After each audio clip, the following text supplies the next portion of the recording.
Paolini and Ostapenko both had nice runs in Stuttgart on the indoor clay. Paolini made the semis there. Ostapenko won that title. What a week that was for her.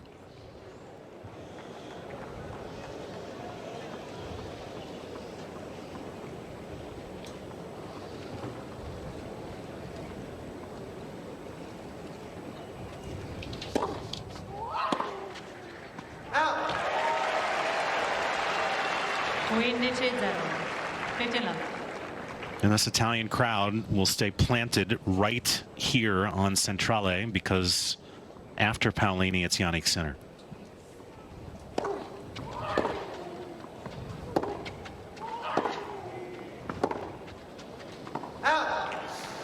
And as a matter of fact, if they want to stay right through the night session, it's Berrettini after Sinner. This is a stacked ticket for the Italian fans.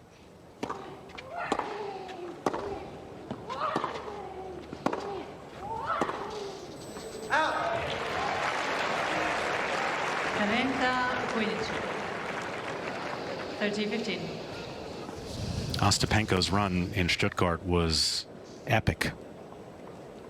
Beat 1 and 2 in the world that week. That doesn't happen often. Beat Swiatek in the quarterfinals in 3. Beat Sabalenka in the final.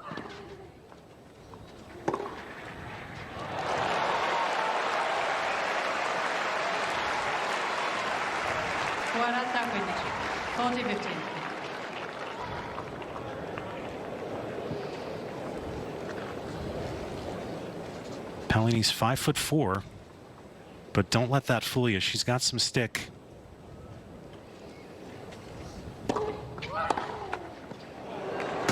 And so does Ostapenko. And that's the threat that Ostapenko is going to constantly impose on the Paolini serve, is she can take clean cuts at both first and second serve. So Paolini's job is not only keep a high first serve percentage, but also mix up the location of the serve.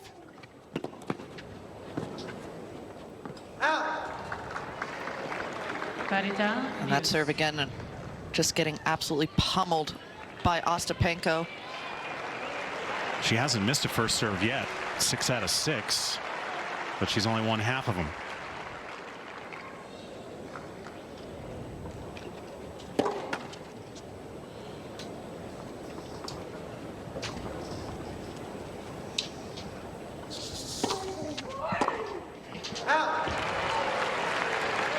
Vantaggio Paolini.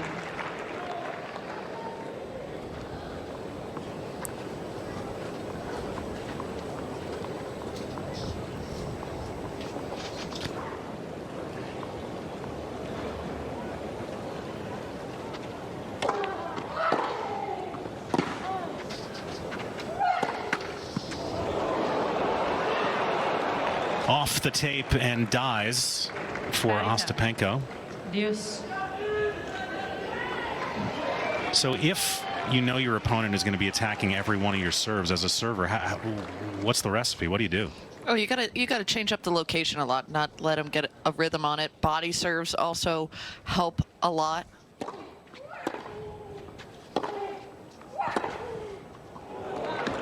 Oh, wow. But the problem with the body serve, which was just the serve that Paolini hit, is she doesn't have enough pace that Ostapenko can't get herself out of the way and still get a clean strike. I think it's just going to be more Paolini hoping that Ostapenko loses her rhythm, overplays the shot.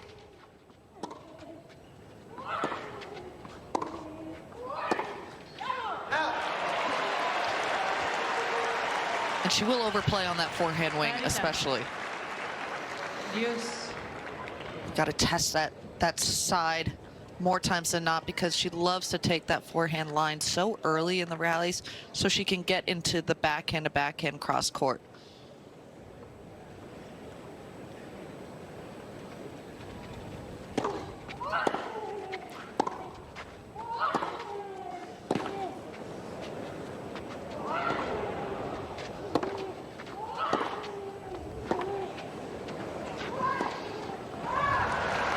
Yeah, held that one just an extra beat. Another break point coming. Ostapenko. Look, second serve is a tipping point stat in most tennis matches. In this one, as you pointed out, it stands to be maybe even doubly so because Paolini's second serve is attackable, and nobody attacks more than Ostapenko. She is leading the tour this year, winning 60% of her second return points across the full year.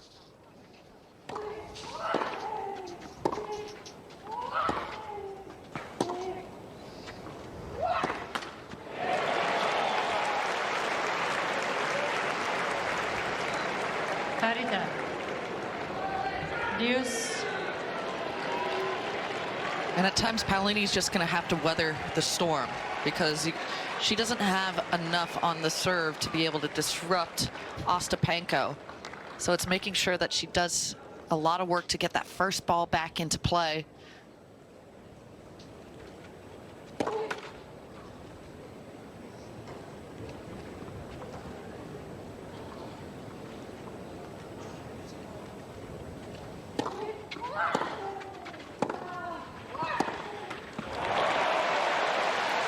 It's amazing. We're still in the first game of the match, and Ostapenko already has 4 winners and 5 unforced errors. 9 points decided in game 1 by her level.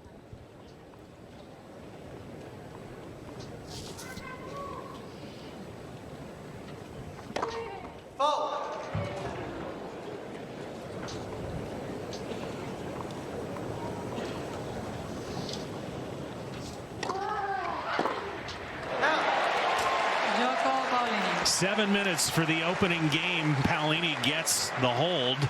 We told you they've met 3 times. The last meeting was this February in Doha. 3rd round there, and this was pretty straightforward for Ostapenko, Coco. It certainly was. It was a great tournament for Ostapenko, but the conditions there, quick, hard courts, and that's where Ostapenko really thrives because it just makes her game move through that much easier. So she's able to get that first strike, able to open up the court, change direction a lot. That's how Ostapenko likes playing. She was able to do that there in Doha. Paolini just couldn't absorb the pace well enough to be able to make Ostapenko hit that extra ball. So she beat Paolini in the 3rd round in Doha 2-2. She then beat Jabeur in the quarterfinals 2-2. She then beat Swiatek in the semis 3-1. Finally lost to Anisimova in that final. So 14 service points in Paolini's first game. Here comes Ostapenko.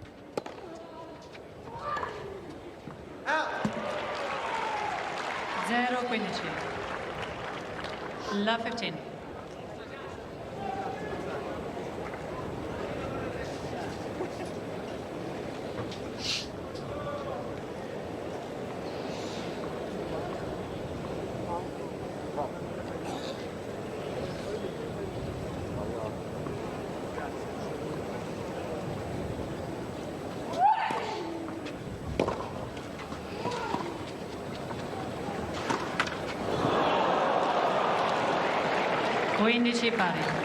And if you're going to push people back with all that power, that drop shot's going to be available.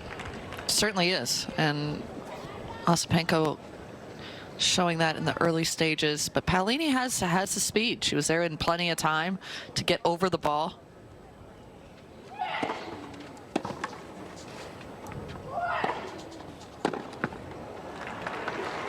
Trenta-15. 30-15. Ostapenko is perfect this year against top 10 opponents. She's 4-0, trying to stretch that to 5-0 today against Paolini. That includes 2 wins over Swiatek and the 1 win over Sabalenka in the Stuttgart final.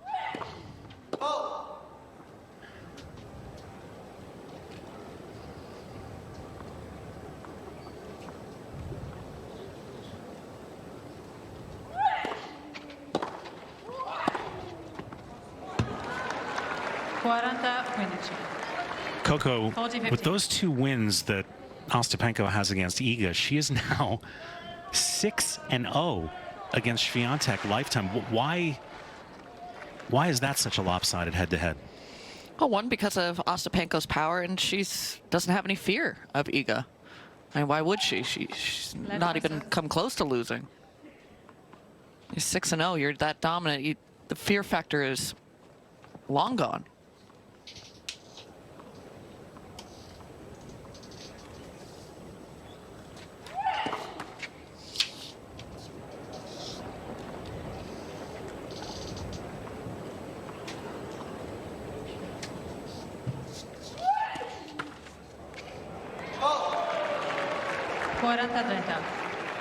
If you weren't with us yesterday, Swiatek falling to Danielle Collins, 1-5.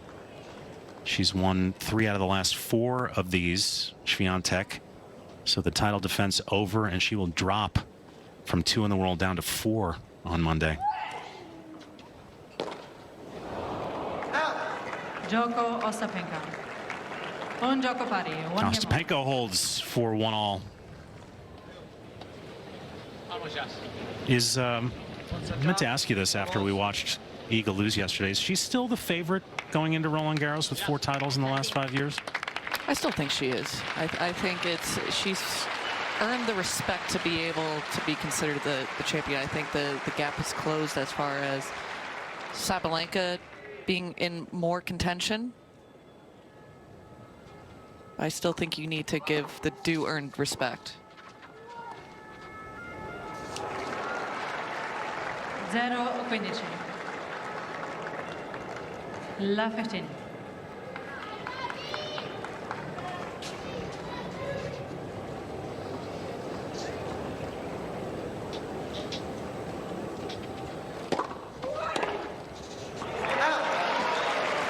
Quindici pari.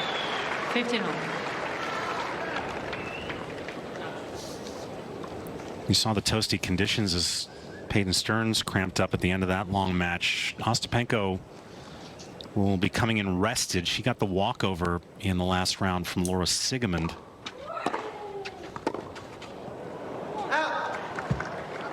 So with the bye in the first round and the walkover, Ostapenko's only played 1 match so far. And she lost her first match in Madrid to Sevastova, who's on the comeback from injury. So she hasn't played a ton of tennis since that Stuttgart title. I don't think that matters one bit to Nope. Ostapenko.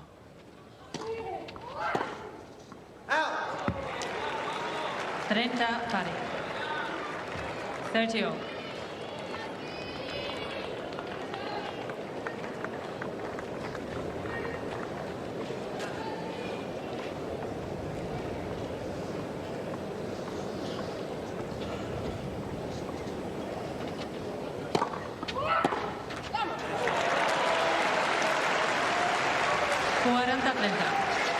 40-30.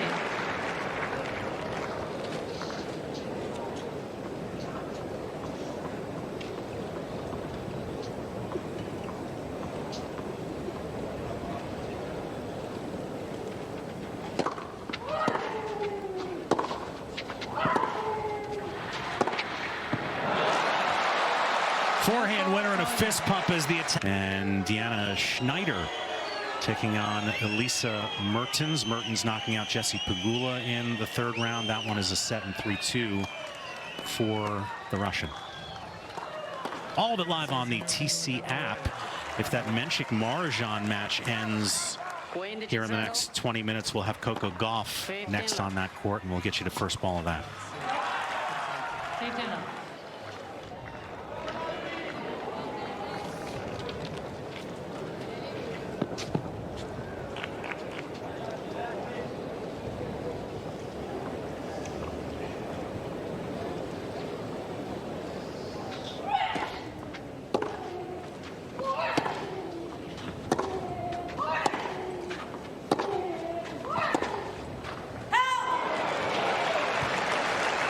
And I like that rally combination there from Paolini.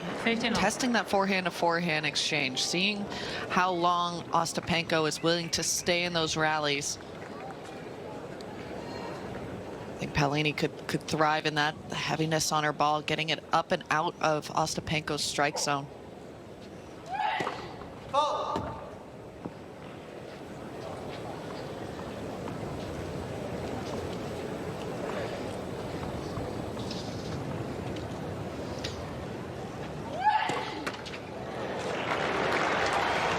(15-30), 15-30. Second double.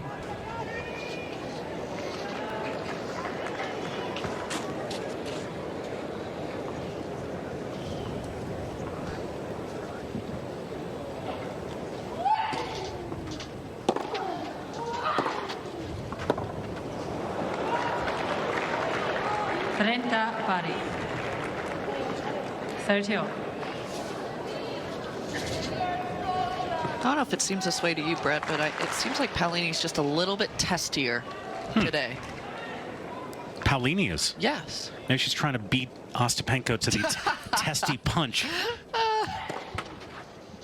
Now she's just already chirping pretty early in this match, self-talk or at the situation. Double-double in this game from Penko. And a break chance. 30-40. Paolini's first.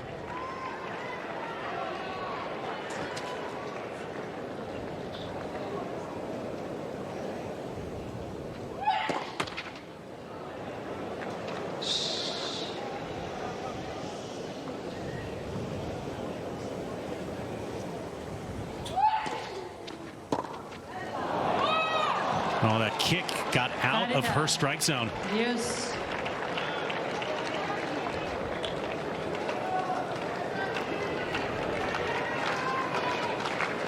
When you haven't seen a second serve for the last 3 serves, it does become surprising Grazie. when one not only does land in, but also gets that kind of hop.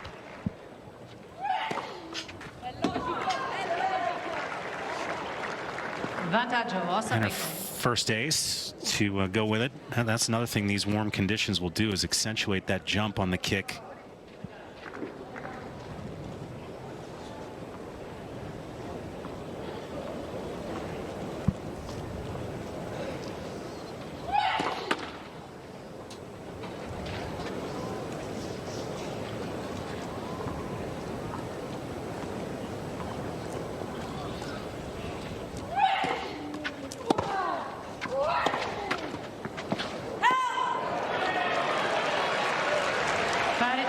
Yes. Would you believe that that is unforced error number 12 for Penko in game 4? I kind of would believe that. That's how she plays.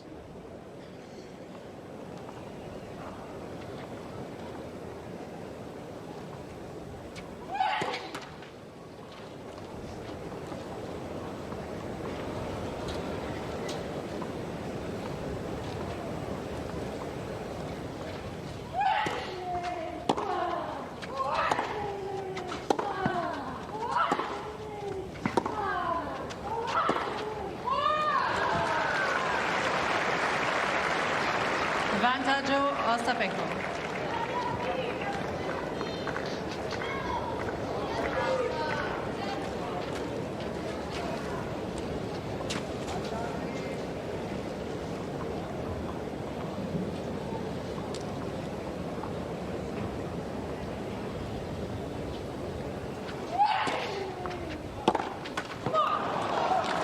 Gioco Ostapenko.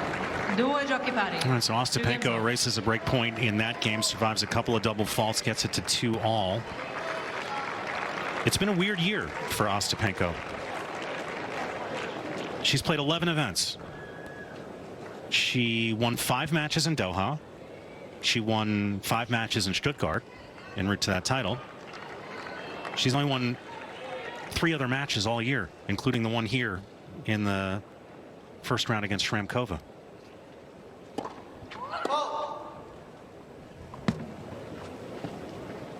I believe that's a feast or famine season.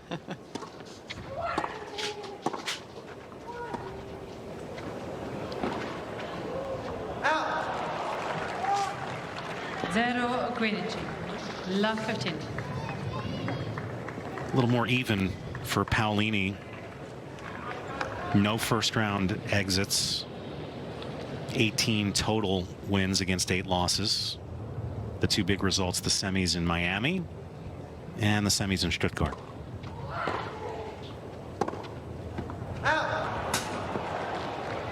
0-30. Love 13.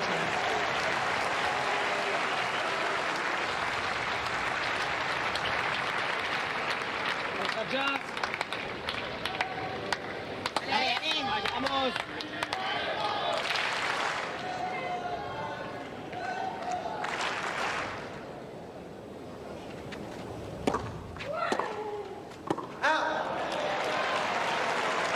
Queen 15-13.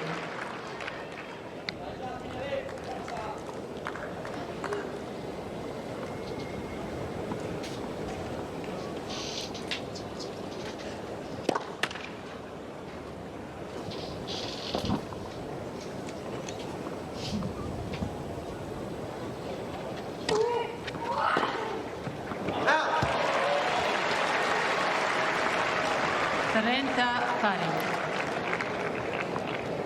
30-all. In neutral terms, Paolini is not a player who's going to get a lot free off of her serve, but because of all the risk Ostapenko takes returning, she ends up getting a lot of free points. 40-30.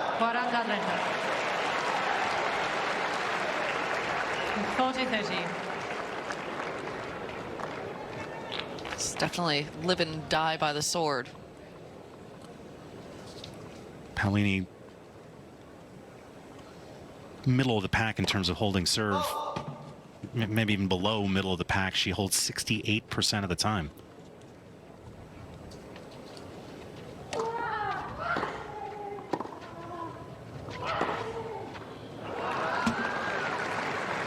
Parità, deuce.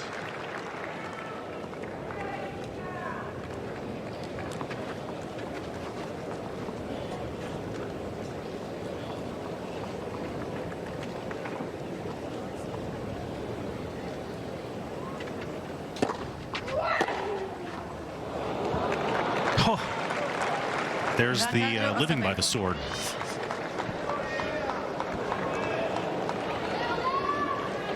That's why she's such a scary opponent to play for any level. She can hit winners like that at forehand, 84 miles an hour.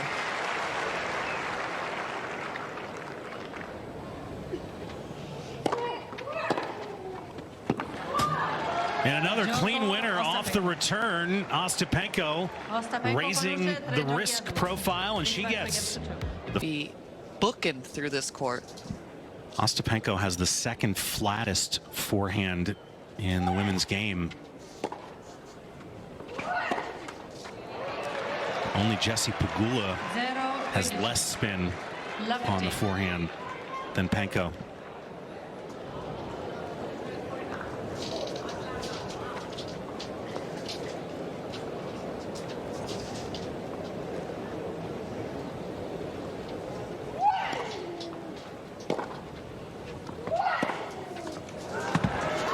And there's another example. Up over the shoulder, climbs the ladder and crushes it.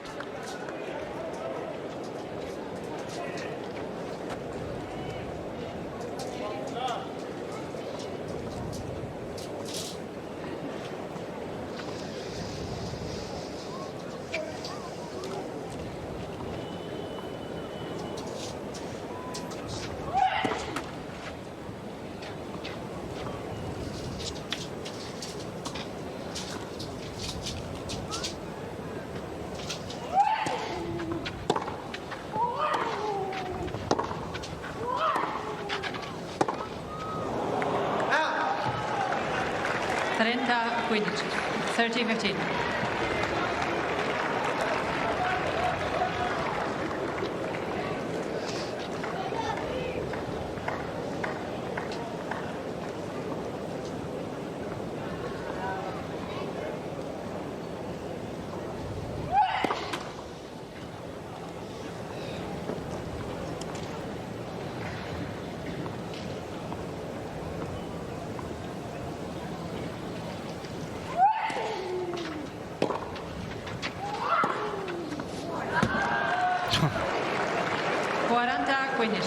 40-15.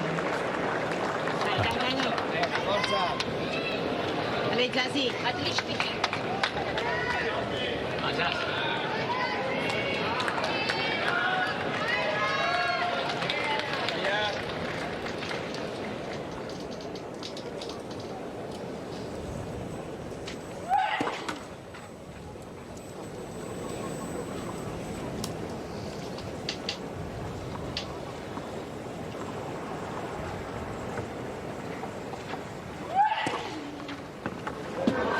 Ostapenko. What a smart change of direction on that second serve from Ostapenko. She's playing with so much confidence. Any way to keep cool out here, Abe? So you got one of those? You know how to make that? My origami skills have fallen off. Italian crowd trying to urge Paolini back into this.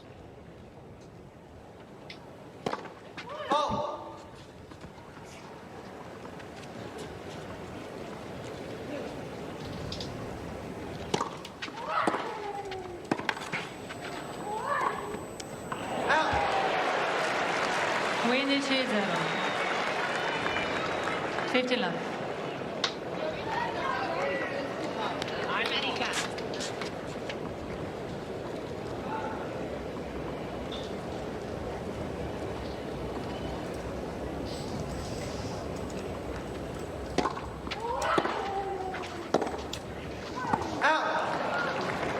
Winnie Chipari, 15 all.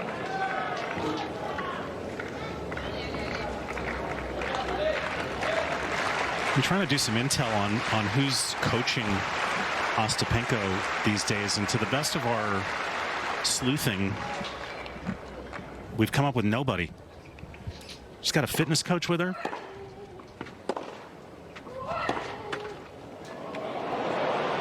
As that dribbles over for Penko as well.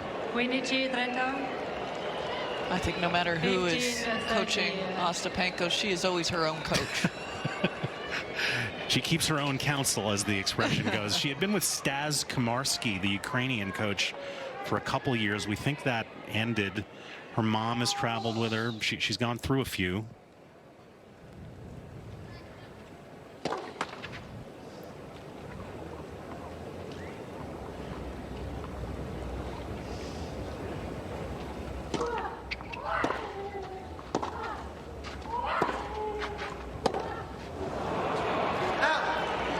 And Ostapenko now with a chance for the double break. 15-14. And you're right. Paolini does look a little edgy.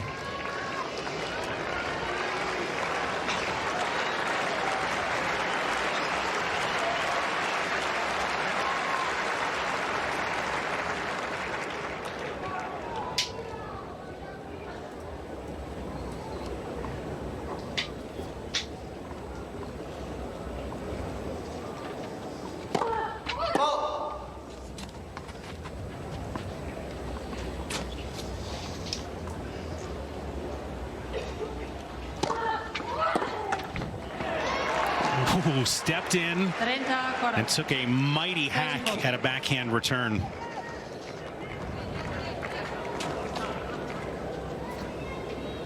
Still break point.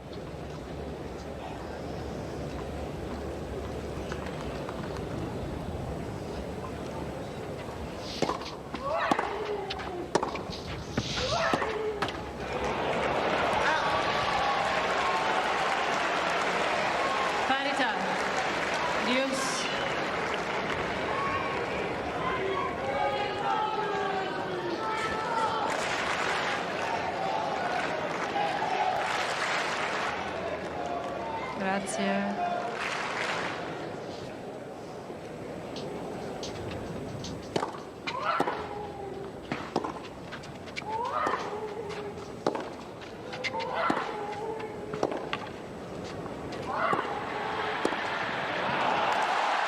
Guessed right to the forehand corner and was waiting for it.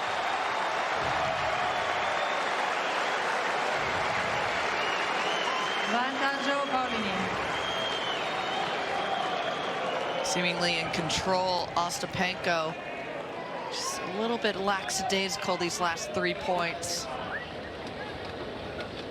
They do pay Paolini to use the whole racket. It wasn't the cleanest, but got it done. Had that bolo finish like Rafa. Yoko Paolini. Erases some break point.